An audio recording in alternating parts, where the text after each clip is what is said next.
Hi, everyone. I'm Rachel Logan. I'm a genetic counselor with Children's Healthcare of Atlanta. Thank you to the ULF for inviting me to come talk today about this topic. It feels very timely. There have been some gene therapies in the news in the last couple of days, and so it feels like a very hot topic and an exciting topic to talk about. I make no claim of being an expert on gene therapy, but I think it's, because there's so much advancement in this area of research, I think it's helpful to kind of get everyone's kind of feet wet a little bit about what are some of the phrases that you might come across when you're looking at news about gene therapy, what is some of the kind of basics of it and how does it work. So obviously with gene therapy, I'm a genetic counselor, so I have to start every presentation with a picture of DNA. It's just kind of ingrained in us. But so the way that I describe DNA is that our DNA is kind of like our body's instruction manual or our body's recipe. So in most of our cells, we have different parts of it and different parts of our cells that have different jobs. So what we have is in the nucleus, or that control center of our cells, we have chromosomes, and chromosomes are the structures that contain DNA. DNA is a very, very, very, very, very long stream of chemicals that we denote with letters that create instructions for this intermediary molecule called RNA. And then that RNA is what is used by the body to make various proteins, and proteins build up the structural components of our cells. Proteins have functions in telling things where to go and what to do, and they sort of help make us who we are. So going back to our recipe or our instruction manual analogy, if we think about our cell and our nucleus like a kitchen, within our kitchen, we have all kinds of different things that do different jobs. But if we're going to make dinner, we're going to make lunch, or we're going to make a big extravagant meal for someone, we have to start with our big book of recipes, which is kind of like our DNA. And if we take our DNA and we're like, okay, so we're not going to obviously make everything that's in our big book of recipes all the time. We're just going to make the thing that we want to make today. So we might pull a recipe card out of it, and that would be like our RNA. And our RNA can be, the same DNA and RNA, the same components can be used to make lots of different types of foods. And so our body wants to regulate, what are the different foods that we eat at different times and how much of it. You might want to make a salad that's, just good enough for lunch for one person versus a salad that's going to serve everybody at a holiday meal. So there's a lot of tight controls like there are in a kitchen about what's being made and how much and at what time. So it's very hard to boil this down to a very simple definition, but to put simply, I think people can intuit that gene therapy is essentially thinking about if the root cause of someone's condition or symptoms is because of a difference in their DNA, that we might want to intervene at the root cause. That gene therapy gets to the idea that we're going to sort of get into the DNA. So instead of treating the way that the DNA is, sort of the downstream effects of our DNA working differently, that we might want to intervene directly on the DNA. And so it is an external agent that supplements DNA or edits DNA to help the body function as if a person was not born with a genetic condition, or if they were born with DNA that works differently. It can also be used to act on DNA that somebody picks up as over the course of their lifetime. So we have the DNA that we're born with, and then as we get older, we pick up little differences in it just by the way that life batters us. And so sometimes this can be used to act on DNA that we weren't necessarily born with. The external agent for most gene therapies is a virus, which is when we started talking about this, a lot of it, we've been talking about it for a long time. This technology existed for many decades, but in the last couple of years, I think it's been interesting to talk to patients about viruses in a good way. There are lots of different viruses out there. One of them that I've included on this slide caused something of a pandemic for us. And so there's lots of different types of viruses out there. They all have different ways that they work. There's different flavors of them. They can come in different shapes and sizes. For a lot of the gene therapy, a lot of the viruses that are relevant in the gene therapy space kind of look like this cartoon. And so for the rest of the presentation, I'm going to use this little virus cartoon here to depict the viruses that we might use in gene therapy. So in order to talk about Gene Therapy 101, we have to first take Viruses 101. This is sort of a big simplicity, but in general, viruses work by, we have our cell here, which is our blob, and our blob has kind of a front door, which is that little green crescent shape on the end there. It's a receptor. And so a virus might be kind of floating around, looking to cause mischief and make more of its friends and more of itself. So it might identify a cell and kind of go in the front door there. So it'll come over, it'll bind to a receptor on the surface of the cell and let itself in. So it'd be like if somebody came to your house and let themselves in and then just started using your kitchen to make a bunch more of its friends and make a bunch more stuff that you weren't intending to make in your kitchen that day.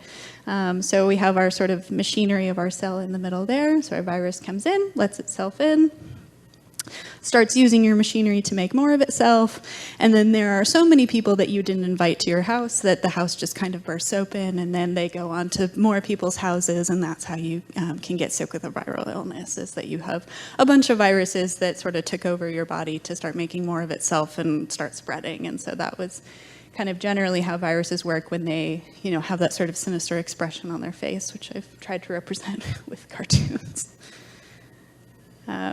So gene therapy is where essentially they're biomedical scientists, and this has been decades and decades of people's work in the scientific field as they've taken these viruses and given them a different demeanor, which I've denoted here, a little joke. So instead of this process where viruses come in and they use their own DNA and they use your machinery to make recipes, the scientific community has intervened on that process. And the way that this would work is that, so because viruses have this innate ability to get into our cells, they have this ability to be able to bring DNA with them, or use machinery in a way, we sort of take advantage of the things that viruses, some of the skills that viruses have to be able to, wreak havoc on our bodies and interact with our bodies, and we get rid of the bad stuff. So we say, it's good that you can come in, it's good that you can bring recipes with you, but we don't really love it when you replicate and take things over and cause problems. And so in gene therapy, this is the way that this DNA is delivered or altered, is we use viral vectors to go in, to bring DNA to a person's body that they weren't necessarily born with or that's not working quite as well. And then we use that, so that's the viral piece of it. There are two different ways that this is done. So in general, when you think about gene therapies, there are integrating gene therapies and there are non-integrating gene therapies.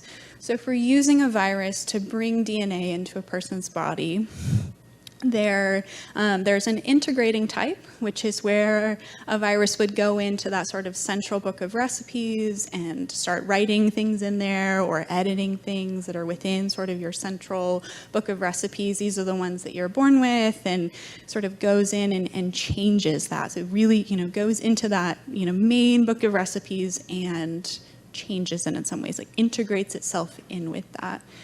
A non-integrating would be if the virus came into the kitchen, we're using that analogy again, they came into the kitchen and they added a recipe to your recipe book. They're not changing the ones that you have, but they're just, maybe adding so I've noted that with a second pink recipe book here. So they're not changing the ones you were born with, but they're simply adding instructions to it, or sort of maybe tucking something between the pages or adding something to your kitchen that way. So it doesn't change the central one, it just adds more to it. So that's a non-integrating. It's not integrating itself into our, we call germline DNA, which is our DNA we were born with. And then the process by which there's two different sort of approaches. Oh, sure. Good question. Thank you. The non-integrating, so the piece of DNA the virus is bringing in with it, it doesn't integrate into the DNA that's in the cell. Yeah, so with a non-integrating approach, it brings DNA with it, but it isn't inserted into sort of that central, into sort of what we would consider the DNA we were born with. So it doesn't insert itself into the DNA. It just kind of hangs out on the side. And it still gets translated into RNA and protein gets read off of it. Yeah, it does. So is that through the virus? So the virus is really just the delivery agent in that's this. true. They don't have So their own they deliver machinery. it, and then they just kind of like that's it. They, Yeah. they've completed their job, and then in a perfect world, they're done, they're gone. It sort of breaks down, and it's gone. And so with a non-integrating one, it would be if somebody left a recipe in your kitchen, you might make it every once in a while. Those instructions can still be used by the body. They're just not in the typical place that you would expect them to be. It's a great question.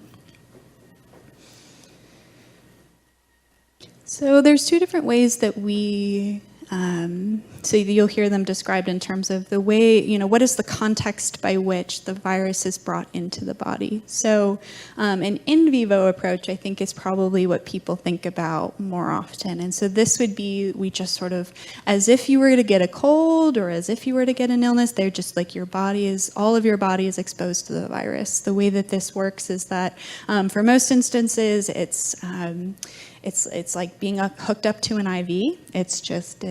We just deliver a liquid medicine that is infused into the person's body, and then that virus goes off into the body and delivers that the DNA that is inside of it. I work in a clinic where we have delivered some in vivo gene therapies, and it's such an exciting thing when these come into the clinic that I was like, oh, I want to be there to see it, and got there, and it was just a baby hooked up to an IV, and I was like, oh, well, all right, there it is. Very exciting, and it didn't really look like much on the surface, but there was a lot happening underneath. The other way is ex vivo, and so ex vivo is when tissue is taken out of a person and then treated with the virus and then given back to the person. So the most common way that this is done, so it's done outside the body, so it's not delivered to the whole body. And the most common way that this is done is with bone marrow. So for a lot of metabolic disorders and other blood disorders, the treatment is bone marrow transplant. And our bone marrow, the job of our bone marrow, among other things, is to create blood, and so create cells for our blood. And the way that bone marrow transplant works is essentially they take some of the cells out of the marrow, and then in a typical transplant or in other forms of transplant, they would give a donor's bone marrow back to the person. With gene therapy, what we would do is we would take the bone marrow out, or sort of extract some of it, and then treat it with the virus, and then give it back to the person. That would be an ex vivo approach.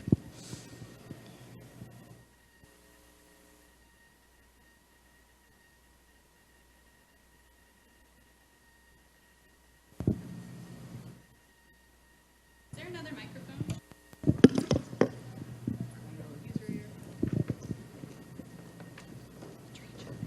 Thank you. Hello? There we go. Sorry about that. So there's, like I said, there's so many different types of viruses out there. The main ones that we've used for gene therapy are ones that are not ones that typically cause disorders in humans. They're ones that we've identified over the course of research that don't seem to be causing issues for people. So they're ones that maybe they tend to be friendlier to humans, and so there's perhaps less risk that they're going to cause illness to someone. And they're ones that we can manipulate in a lab setting more easily. There are different advantages and disadvantages to the different viruses. So some of them are bigger, so they're roomier. You can put more DNA in them, which is a benefit for some disorders where the gene that causes the condition is really big. So some of them are roomier. Some of them have less problems with people having natural immunity to them. So our body picks up immunity to viruses just throughout the course of our lives. And then also there are some that are better at at delivering DNA than others. If you think about your average FedEx employee, you might have one that's a little better than others, and so they have some differences in how good they are at that.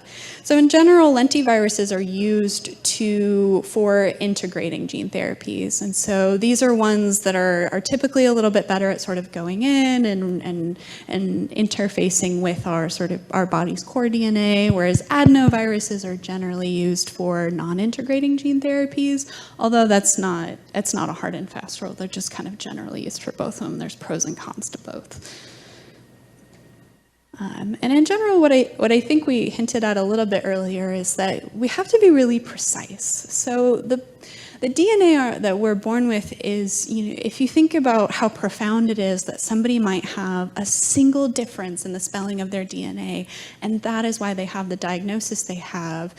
That is, among billions of pieces of DNA, having one single letter that's different, that can cause somebody to have a whole host of symptoms. That's how sensitive our DNA can be. And so if we're going to go in and tinker with a person's DNA, we have to be really safe about it. We have to be precise about it. We have to make sure that we're not causing other disorders by messing with the DNA. We have to make sure that we're doing it in a way that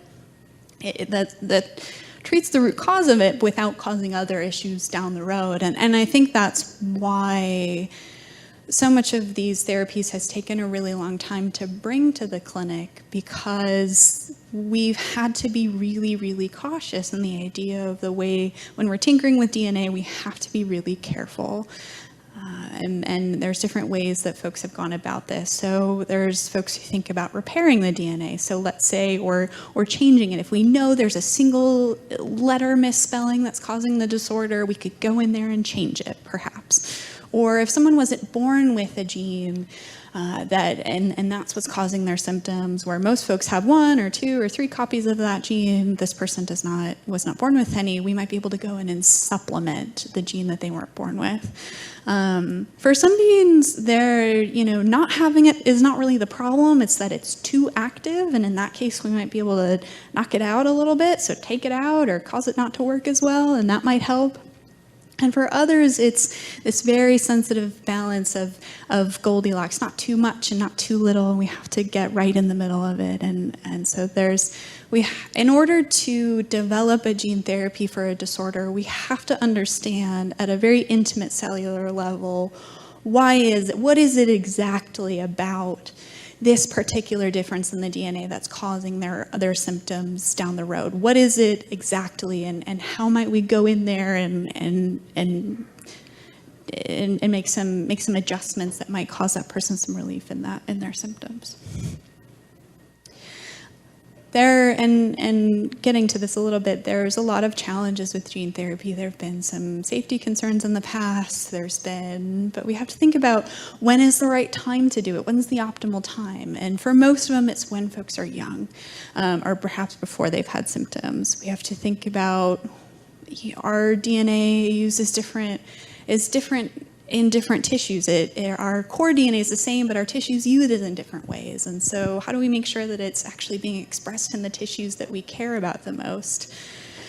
We have to think about the way that our immune system is designed to protect us against viruses, right? So typically, immunity in the body is a good thing. It helps protect us from getting sick, and the body is doing its job just fine, but it may have developed immunity to the viruses that we're trying to use, and how do we get around that? And then if we're going in and tinkering, we want to make sure we're tinkering in the exact place that we want to be and not in other places. You'll hear this talked about in terms of like off-target insertion, or off-target problems where the virus or there were differences made in the DNA in places that we weren't necessarily intending to, and that can cause issues for people.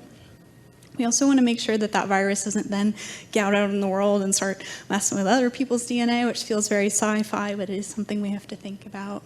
And then just on like a really practical level, we have to think about manufacturing these things. We have to be really careful in the manufacture of these agents, and so just even making sure the quality controls there are just so to be able to design these really precise therapies. So there's a lot of work that some very, very smart people have done for many, many years and are still doing to develop gene therapy. I'd like to just kind of put it all together a little bit. There are real-world examples of gene therapy that's being. There's been a lot of really excitement, advancements in gene therapy being used in the clinic.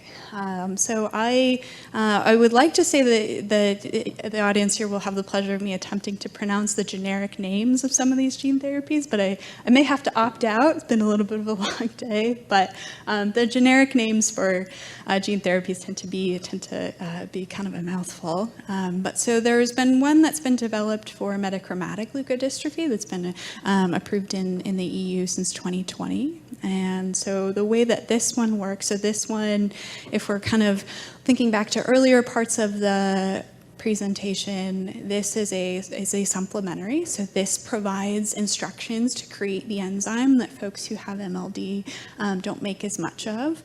And it is done by using a lentiviral vector. So it is a lentiviral vector that is done in the context of a bone marrow transplant. So somebody's bone marrow is taken out or parts of it are removed, and then in a lab, a lentivirus is used to give a copy of that gene that results in the production of typical enzyme, and then is given back to the person in their bone marrow, and then that, in a perfect scenario, goes out and is able to operate in the rest of the body. So this is more of a supplementing mechanism.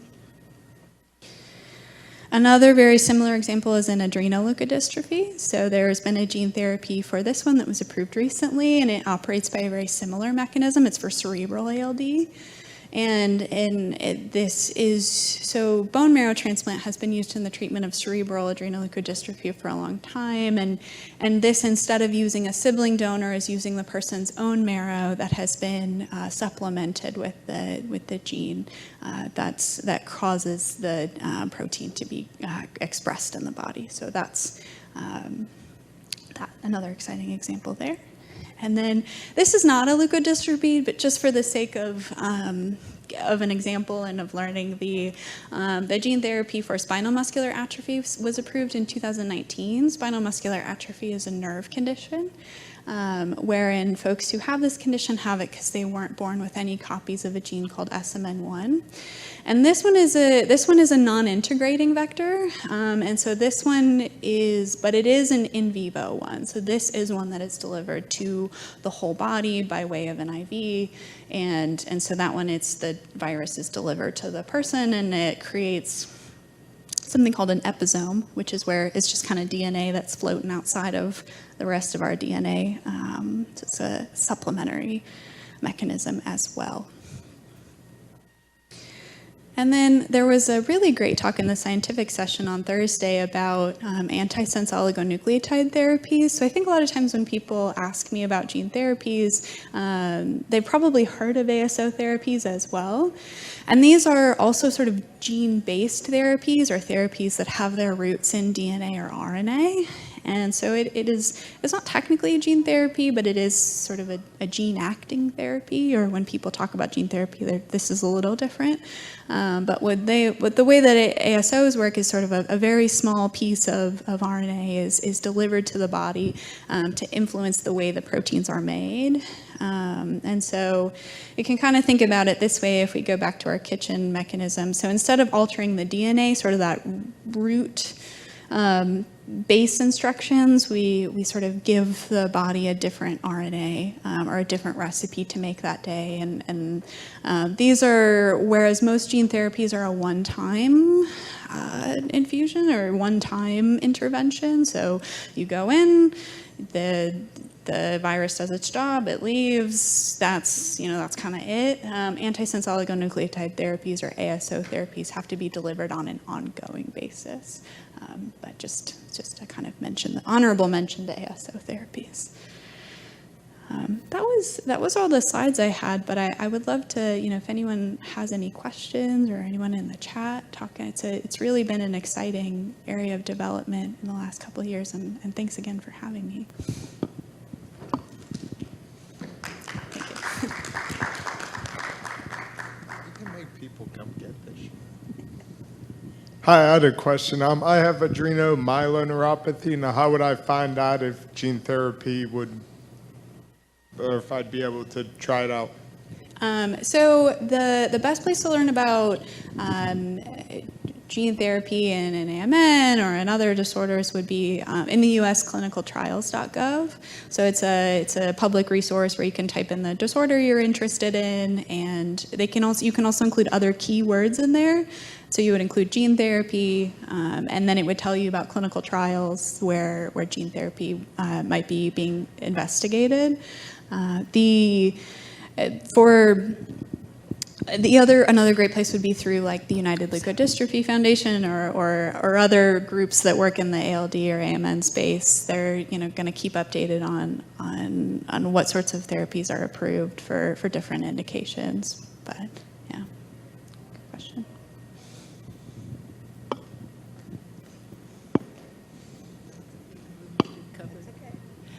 You mentioned having an immune response to the viral vector.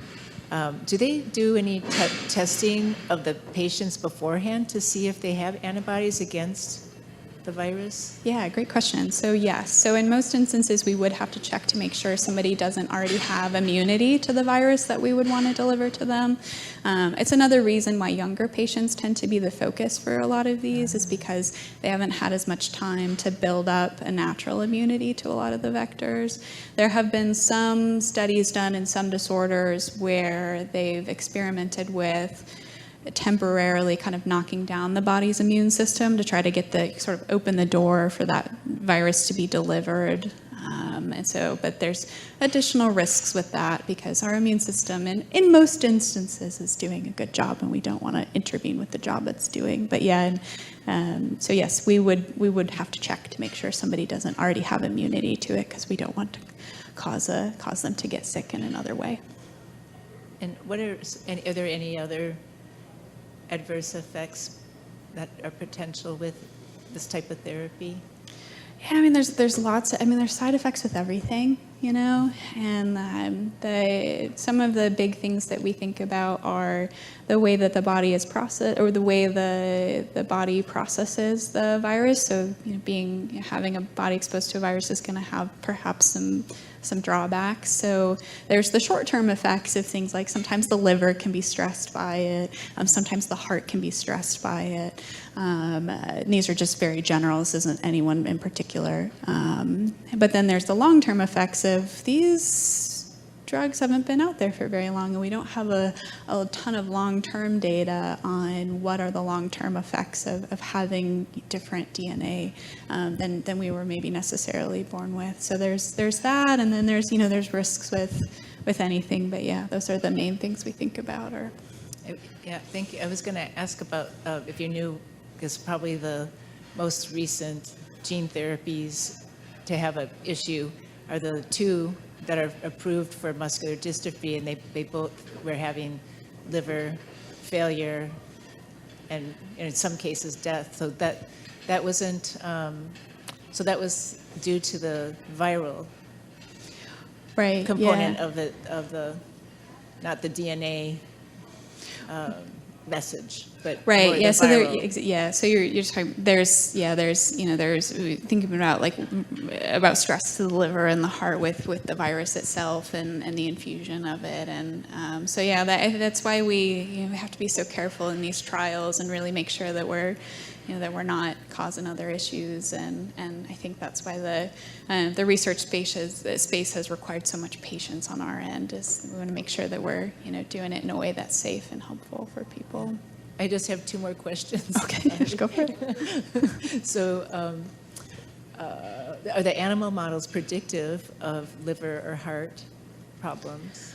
I don't know if I have a super educated answer to that question, but in general, animal models all have their pros and cons and drawbacks, and so there are some things that for disorders that the animal models model really well, but there's animals are not humans, and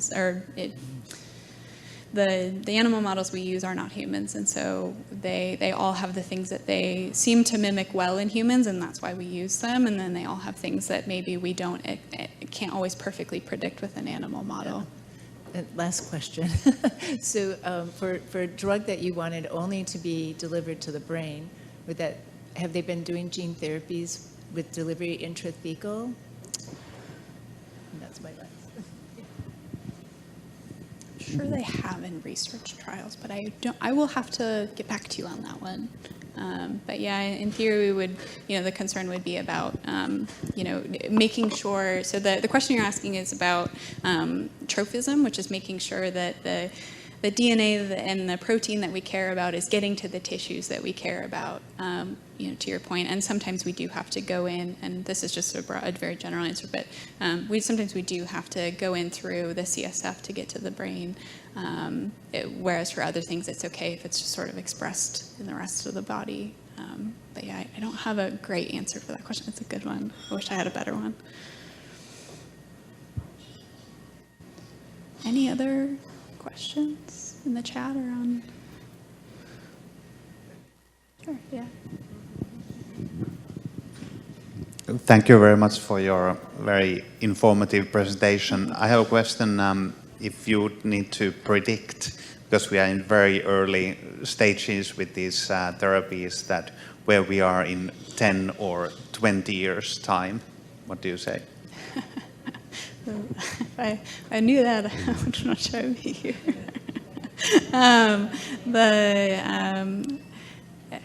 I think there will certainly be more of them. I think there will be more gene therapies for more disorders. There's been a lot more interest in rare disease in the last 5-10 years than there has been, I think, before that. It used to be there wasn't as much interest in the pharmaceutical and development space in rare disorders, and now there seems to be a lot more. So that's exciting. I think it's a hopeful time to be working in this space, and to.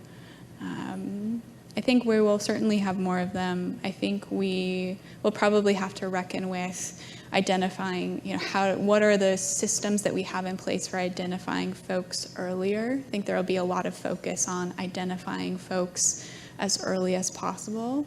And as the genetic counselor in me, I think it brings up a lot of questions about, what are we looking for in our DNA? How do we test people young and make predictions about the future when we have that imperfect knowledge about what our DNA is? Our DNA isn't a crystal ball. And so there will be, I think, a lot of focus on identifying folks early, which is great because we want to be able to find folks at a time at which we can be the most impactful in the course of what their symptoms will be. But we also worry about trying to make predictions about the future with sort of incomplete knowledge. And so I think that will be a central challenge for us as this progresses. I think it's a good question. I'd be curious if anyone else had a thought on it.